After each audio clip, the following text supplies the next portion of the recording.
мына өміріміздің жеңіл сүруі үшін не істеу керек деген нәрсе бар. Кейде адам өмірі бір қиындап кеткен сияқты болады, өз-өзіне бір разы болмай, өмірінің бәрі бір быт-шыт болып жатқан сияқты көрінеді. Ғалымдарымызда осы кезде бір үлкен керемет бір насихат бар. Егер адам баласы өзінің өмірінің жеңіл болғанын қаласа және өмірінің берекелі болғанын қаласа, Алла тағала бұл пендеге мына зікірді үйреткен дейді. Яғни ла хаула ва ла қуввата илля биллахил алиyyil азим. Немесе ла хаула ва ла қуввата илля биллах. Осы нәрсені айтып жүру күнделікті, тоқтамау керек, күнде айтып отыру керек.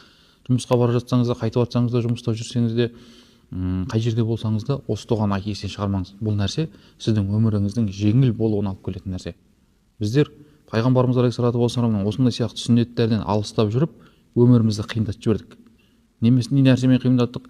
Басқа біреудің айтуын істейміз деп, басқа бір Европаның нәрсесіне еліктеп жүріп, біздер өзіміздің өмірімізді өзіміз қиындатып жібердік.